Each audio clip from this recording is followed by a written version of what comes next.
Kicked out at 19, blamed for a theft. 4 years later, my grandfather exposed their lies, and I became the heir to everything they tried to take. My father kicked me out on Christmas Eve for something I did not do.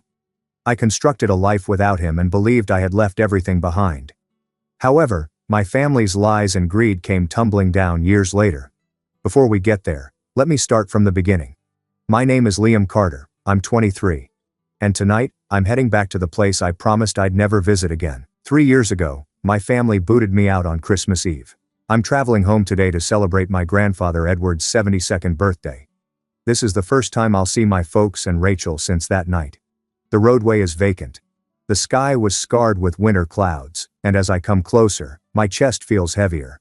I'm not the same 19-year-old kid anymore. I'd constructed a little e-commerce firm, gained independence, and established a life outside them. However, no amount of achievement can soften the blow of treachery. The house was in pandemonium long before that night. My mother, Vanessa, was preoccupied with looks. Perfect decorations, banquets, and falsehoods.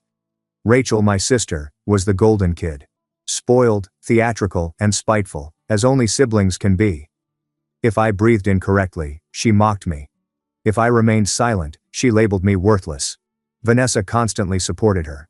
My father, Gregory, was a formidable attorney who intimidated judges and annihilated opponents. But at home, he remained mute. Instead of establishing limits, he let them to run the show. If Vanessa claimed I was lazy, he would agree. If Rachel had said I was a disappointment, he turned away. I learned to live around them rather than with them.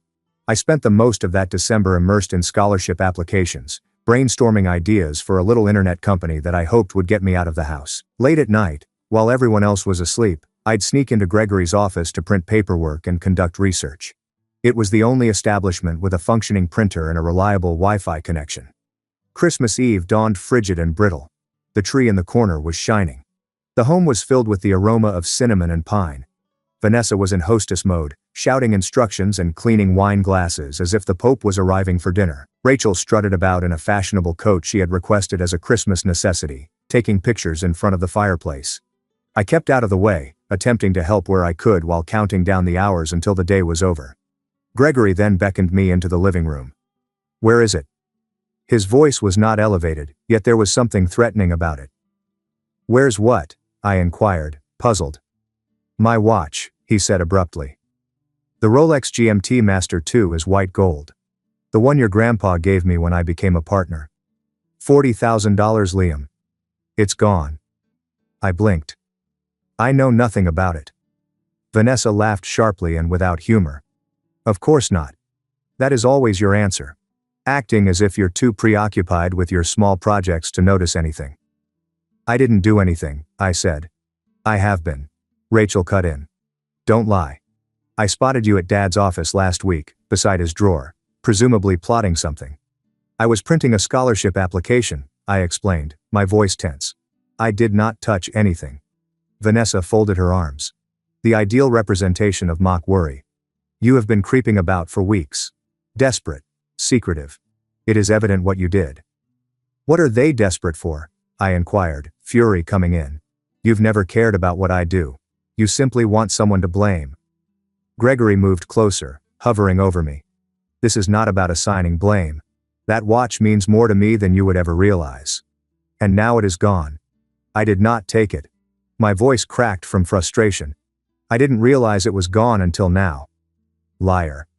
Vanessa's voice was chilly. "You've been a disappointment from the moment you were born. This is only proof." Rachel gave a harsh chuckle. "I told you, Dad. He's probably attempting to sell it to support one of his fraudulent business ventures." That was it. Something inside me broke. "You have no notion what I'm trying to do," I replied, staring at them. "I'm trying to make something of myself. I'm striving to be better than this." Gregory's eyes hardened. "Do not raise your voice at me. You have embarrassed this family for the final time." "I didn't do anything," I said.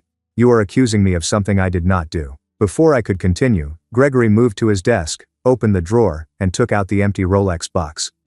He tossed it across the room. It collided with the wall near me and landed on the floor. "Get out," he ordered, his voice low and firm. "Pack your things. Leave this house. You're not part of this family anymore." The Christmas tree lights flashed in the corner. Carols sounded weakly on the stereo. Outside, snow began to fall. In the midst of it all, my father stood there. Not as a guy I adored or admired, but as someone who had decided I was no longer worth claiming. I murmured, "You are making a mistake." Vanessa hissed, "Was it necessary to keep you here for so long?" Rachel grinned, arms crossed. "Merry Christmas." I didn't utter another word. I went upstairs, packed a single duffel bag with my clothing and laptop, and exited the front door. Before I even got to the driveway, the door closed behind me. The porch light flickered out, like if they couldn't stand to see me leave. It was Christmas Eve. I had $80 in my pocket, no place to sleep, and no one in the house cared whether I froze in the snow. That was the night everything ended. And that night, I promised they'd never have influence over me again. When I got to the end of the street, it was snowing heavily. The lights from my house gleamed warmly behind me. Muffled Christmas music is slipping through the walls. A celebration that I was no longer a part of. My hands were numb, and the duffel bag's straps dug against my shoulder. The cold was harsh. But it wasn't what hurt. What stung was that they did it tonight, on Christmas Eve. Every home I passed like a postcard. Families gathered at dinner tables. The children tore into their presents. Through the frosted windows, I saw smiles, laughter, and warmth. I felt like a ghost passing through someone else's life. My breath became foggy in the air, and each intake burned. I wasn't sure where to go. I glanced through my phone and messaged Sam, a student with whom I had completed a few group assignments. Got booted out. "Is there any way I may crash tonight?" He responded within minutes. "Come by." His family resided in a little townhouse on the opposite side of town. My shoes were completely saturated by the time I arrived, and my fingers were stinging. Sam opened the door, wearing a Santa hat and bringing a dish of cookies. Behind him, his family was gathered in the living room to watch a Christmas movie. The fragrance of roast turkey and cinnamon permeated the air. "Man, what happened?" he inquired. "Long story," I mumbled. "Can I just crash on the couch?" "Of course," he responded, standing back. His parents came moments afterward, cordial, yet suspicious. "Liam, right?" his father inquired. "Rough night?" "Something like that." They allowed me in, but I could sense their unease. They chatted in hushed tones when they thought I couldn't hear. I ate the meal they offered, but their gaze kept traveling to me. A stranger in the middle of a holiday. As they exchanged gifts, I sat silently on the couch, looking at the floor. It was nicer than the cold outside, but it wasn't home.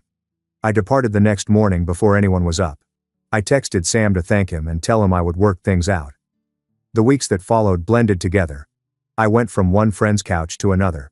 3 nights here and 4 nights there. I am always careful not to overstay my welcome. Initially, many were sympathetic.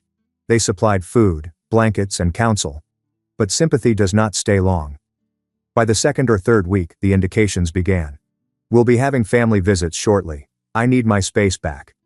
By the middle of January, I had run out of places to stay.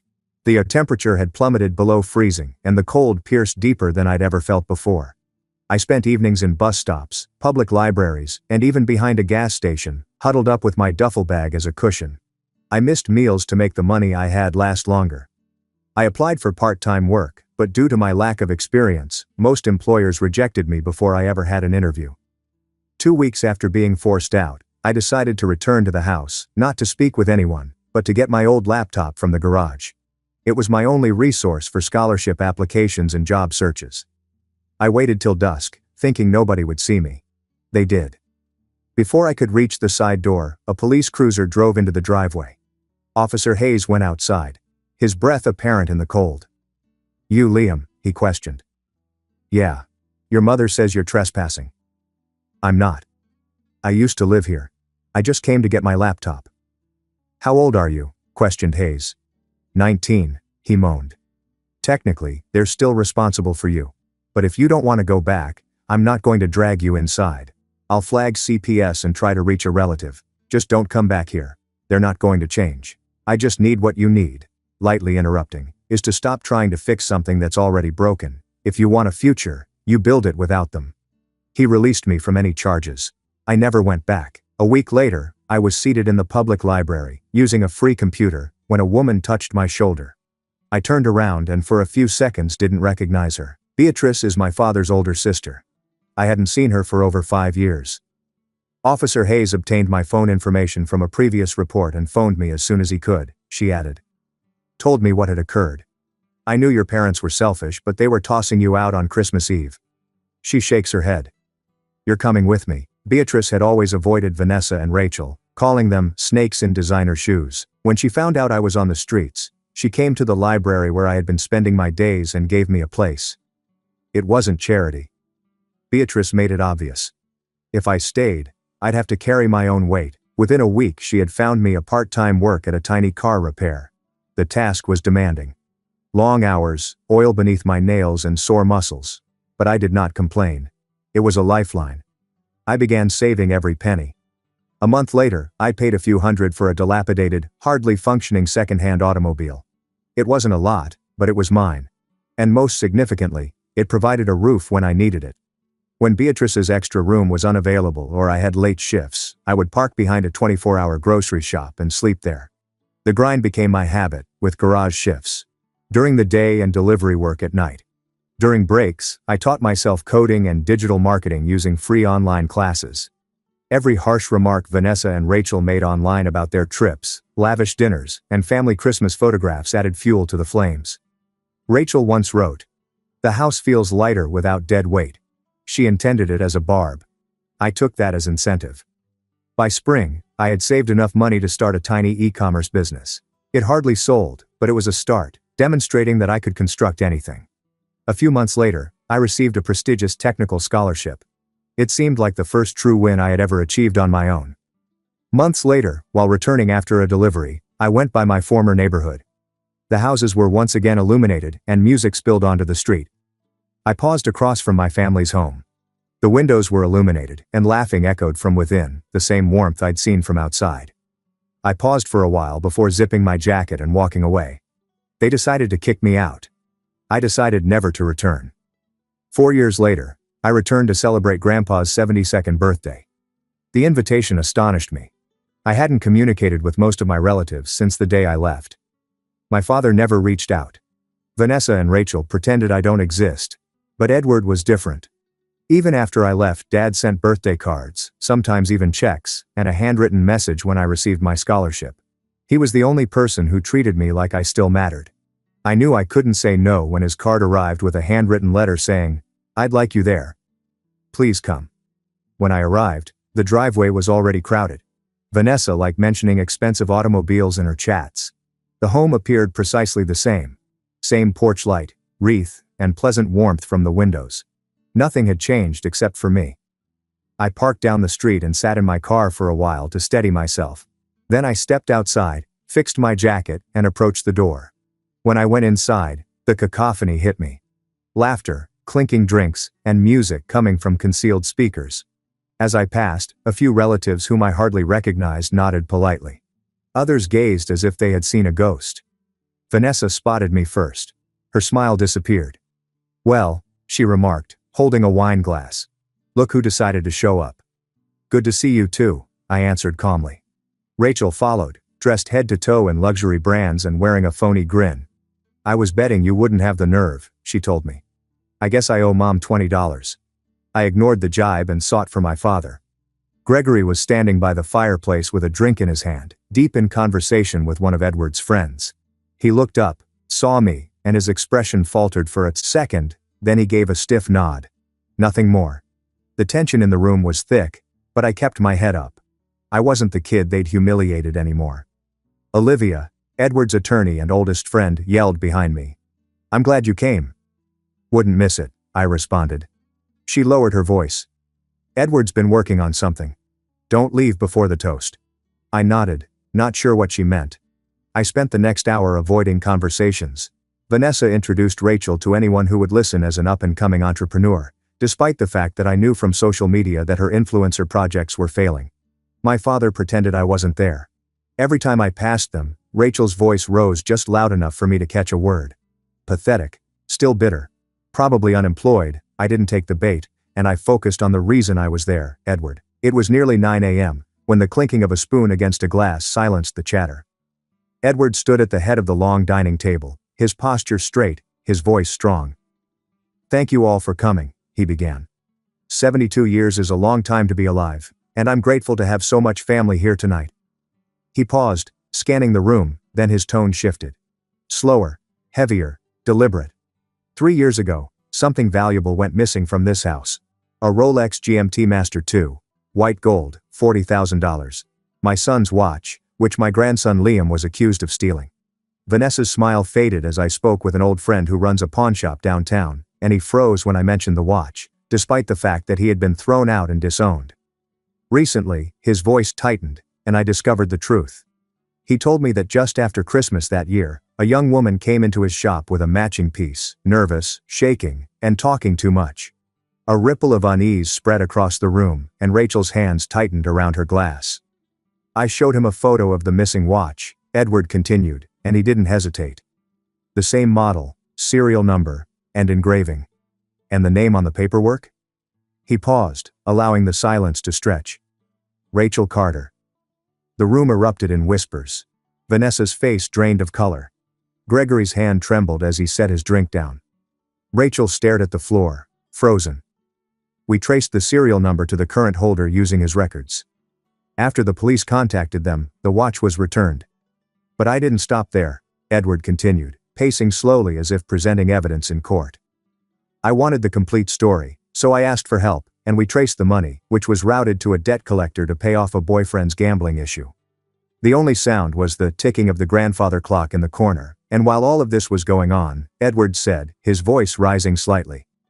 Another $10,000 was spent on a European vacation, first-class flights, 5-star hotels, champagne brunches, and $9,000 was lost in a cryptocurrency scheme that failed in weeks.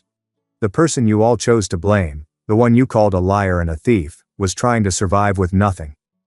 Liam lost his home, his family, and 3 years of his life because of a story you all never questioned. Liam, you were innocent. You always were. The room was silent. Vanessa's lips moved, but no words came out. Gregory stared at the table, unable to look at me. Rachel's eyes were glassy with amazement, and her face was pale. I felt a dozen eyes on me, but I didn't say anything because I didn't need to. The truth had been buried for 3 years, and now it was naked in the center of the room for everyone to see. I remained long enough to softly thank Edward. Then I slipped out before dessert, the cold night air hitting me like a wave. I didn't want to see the fallout. I didn't want apologies. The people inside that house had already shown me who they were, and as I walked down the driveway, I realized something had changed. For years, I'd carried the weight of their betrayal like a chain. But now, as snow crunched under my boots and the house faded into the distance behind me, I felt lighter. They had tried to bury me with lies. But tonight, the truth dug me out. I hadn't heard from my father in 2 days after Edward's party, and then the messages began, at first full of apologies. Against my better judgment, I texted Gregory an address, and he accused me of turning Edward against him, brainwashing the family and humiliating them in front of their friends. I ignored every single one of his desperate texts about how he didn't know the whole story, that he regretted everything, and that he wanted to make things right. When I walked into the small cafe near the old library where I used to study, he was already there, sitting at a corner table with a half-finished cup of coffee. He looked tired and older than I remembered, but there was still that same intensity in his eyes. The same man who had thrown me out on Christmas Eve was sitting in front of me as if nothing had happened. "Liam," he began, standing as if we were old friends. "I appreciate you coming." "Let's just speak," I said, taking a seat. There was a long silence before he spoke again. "I owe you an apology." His voice was low and measured. "I was wrong about the watch that night, and a lot of other things. I didn't answer because I wanted to hear what else he had to say. I thought I was doing what was best," he continued. "I believed what they told me, and when I saw you in my office, I let my anger take over. I failed you as a father." For a moment, I almost believed him, but then his tone shifted, subtle at first, then sharper. "But you have to understand," he said, leaning forward. "I was under a great deal of pressure. I had Vanessa in one ear, Rachel in the other, and I didn't know what to believe. And now you've gone and turned my own father against me. Do you have any idea what that toast did to me?" The words hit me like a slap. "What it did to you," I repeated. "It told the truth. That's what it did." He exhaled sharply. "You didn't need to make it public. You could have handled this privately. Instead, You humiliated me. Humiliated our family. Our family? I scoffed. The same family, the Liam. I'm trying to fix this. No, I said. You're trying to fix how it looks. There's a difference. The conversation shifted quickly from calm to confrontational. He slammed his palm lightly on the table. You have no idea what it's like to have everything you've built fall apart because of one mistake. I lost clients. Friends stopped calling. People think I'm a fool. You are a fool, I said, the words slipping out before I could stop them.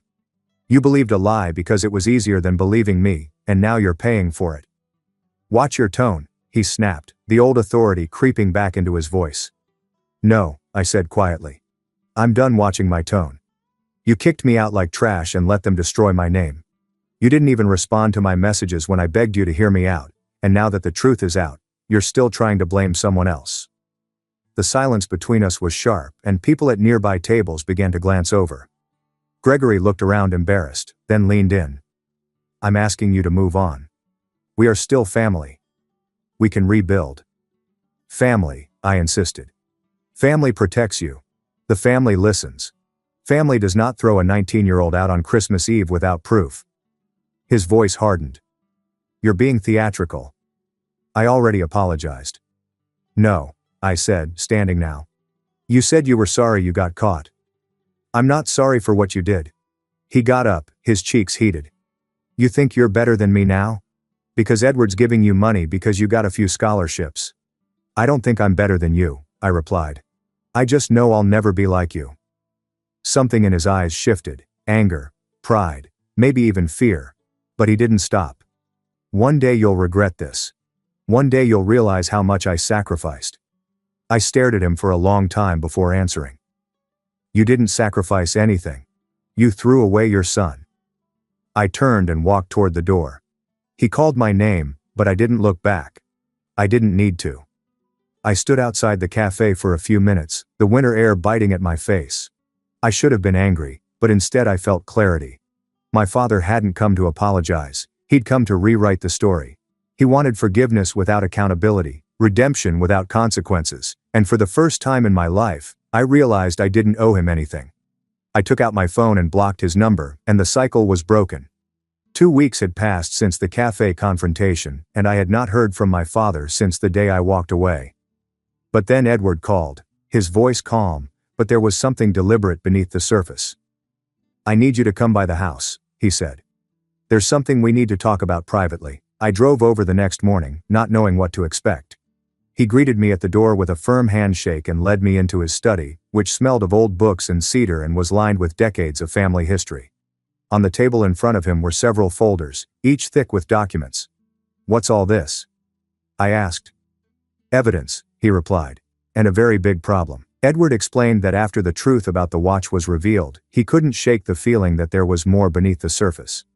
The way Vanessa and Rachel had manipulated my father so easily, the way they lied without hesitation, had left him unsettled, so he began digging.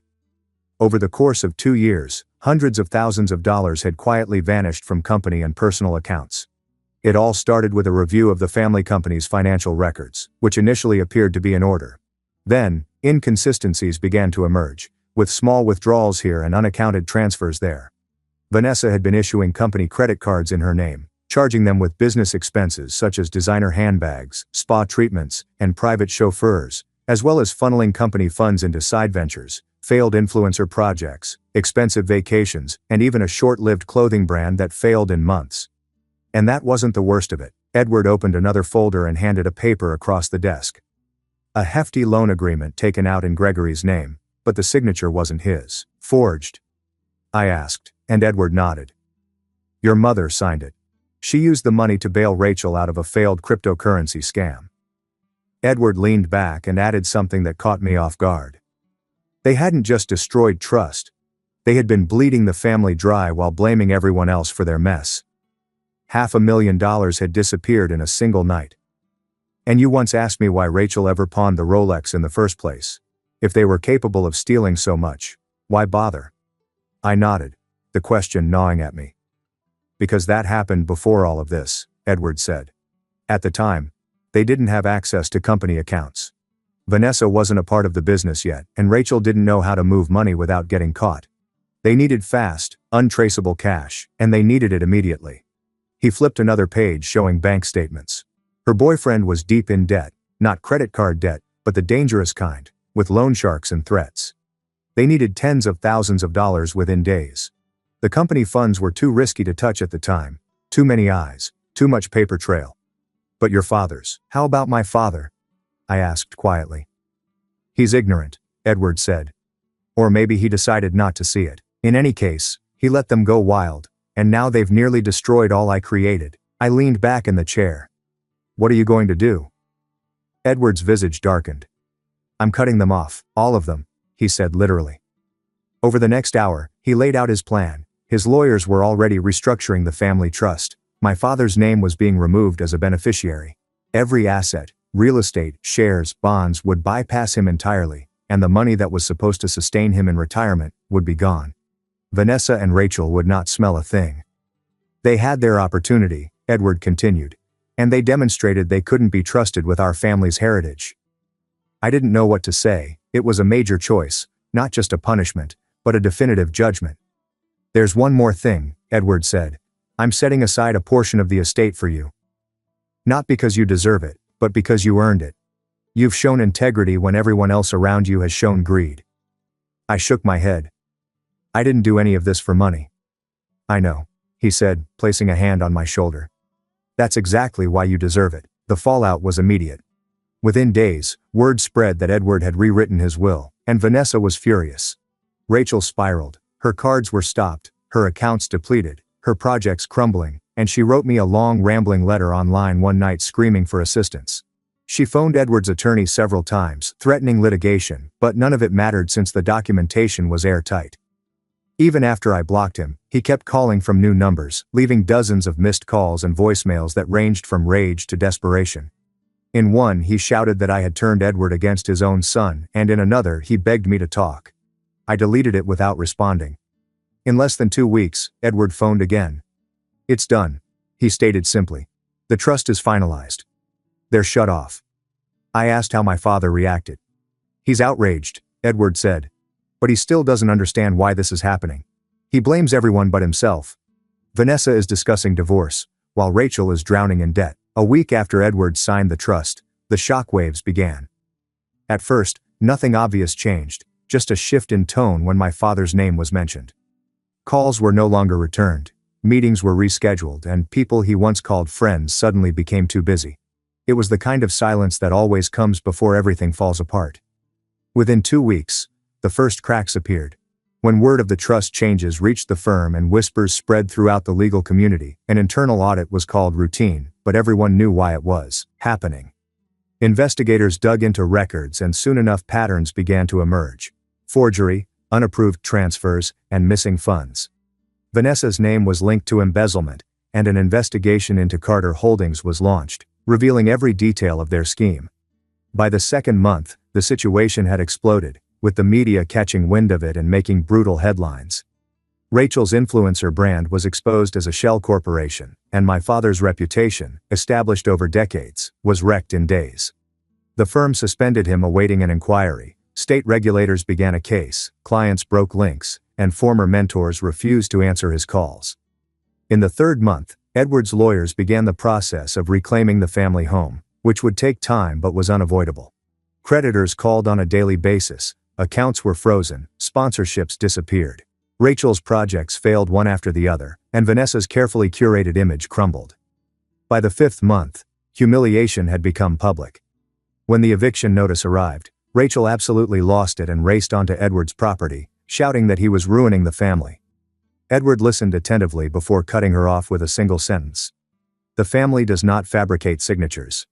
Families do not empty accounts or frame their own blood. This is the result of your choices. The house went on the market weeks later. Rachel's luxury SUV was repossessed. Vanessa was photographed shouting at debt collectors, and the pictures went viral. Rachel tried one last time to salvage her image. Vanessa filed for divorce in the 6th month after launching a second chance rebrand online, crying on camera about growth and learning from mistakes. Her sponsors and followers vanished, and she quietly deleted everything. She accused Gregory of emotional neglect and betrayal, hoping for a payout, but Edward's lawyers had sealed every loophole, the accounts were frozen, the trust was untouchable, and there was nothing left for her to win. Gregory's professional life was also over. No firm would hire him. His name was toxic, and the man who once preached control now had none. He left me a voicemail, which I never answered. "She left," he said quietly. "I gave them everything." I listened once before to Gregory, stripped of wealth and reputation, was living alone in a small run-down apartment. I saw him once by accident in a grocery store, and he looked older and smaller, as if the weight of every decision he'd made had finally caught up with him. He tried to speak, but I kept walking, and there was nothing else to say. When we spoke, Edward seemed lighter. "It was hard to watch," he conceded one afternoon. "But sometimes the only way to stop rot is to let it collapse under its own weight." He was correct. None of us had destroyed them. We had not required to. They'd done it to themselves, one selfish choice at a time. Their demise was neither loud nor dramatic. It was slow, embarrassing, and conclusive. And for the first time since I was 19, I was no longer furious. I was free. Life following their demise was calm, almost unsettlingly so. For the first time in years, there were no furious messages, manipulation, or guilt-tripping. Just silence. And in that stillness, I began to create a life separate from them. I disconnected from all points of communication, changed my phone number, stopped reading the old email, and informed family that I did not want updates. It was not about vengeance. I really didn't want their disarray to flow into the future I was attempting to build. Work became my primary focus. The degree I had worked so hard for finally paid off, and I rose fast through the ranks of a cybersecurity business. I oversaw projects, recruited my own staff, and got the respect I had previously asked for. Every milestone seemed like confirmation that I had created something wholly on my own. I too went, not to escape, but to survive. From the temples of Kyoto to the mountains of Patagonia, each new location reminded me of how far I'd gone since that night. I sat in my chilly vehicle on Christmas Eve. The youngster who had previously had nowhere to go was now crafting his own tale. Edward and I became closer. He wasn't just my granddad anymore. He was my anchor. We frequently discussed the future of the family company. And for the first time, I became a part of that future. "They tried to break you," he informed me one evening. "But you built yourself stronger than they ever were." A letter arrived about a year later. It came from my father. I was really taken aback by the penmanship. Inside, he confessed everything: betrayal, deceit, blindness, and the words I never imagined I'd hear: "I'm sorry." He wrote about Vanessa's remarriage and then departed without saying anything. Rachel seldom communicated with him. How empty my life had become. He stated he wished he could go back and alter everything. I read it twice and then put it aside. I did not react. Not because I loathed him, but because I no longer required anything from him. No apologies, no talk, no connection. I'd already forgiven him, in my own way. Forgiveness was not for him. That was for me. That winter, Edward and I held a little holiday meal. Beatrice arrived with cousins and a few close pals. It was a lovely, laughter-filled evening, just like the ones I used to fantasize of when I was younger. Beatrice raised her glass and exclaimed, "Here's to second chances, the ones we give ourselves." Her words stuck with me. My tale was never about vengeance. It was about rebuilding after being broken. It was about establishing that their decisions did not shape who I became. I haven't spoken with my father since the letter. Maybe someday I will. Perhaps I won't. If I do, it will be my decision, and not his. The youngster he tossed out on Christmas Eve has vanished. What remains is a guy who established a life without their consent, who realized that family is about commitment and love, not blood. And that man, whom they attempted to destroy, is now free.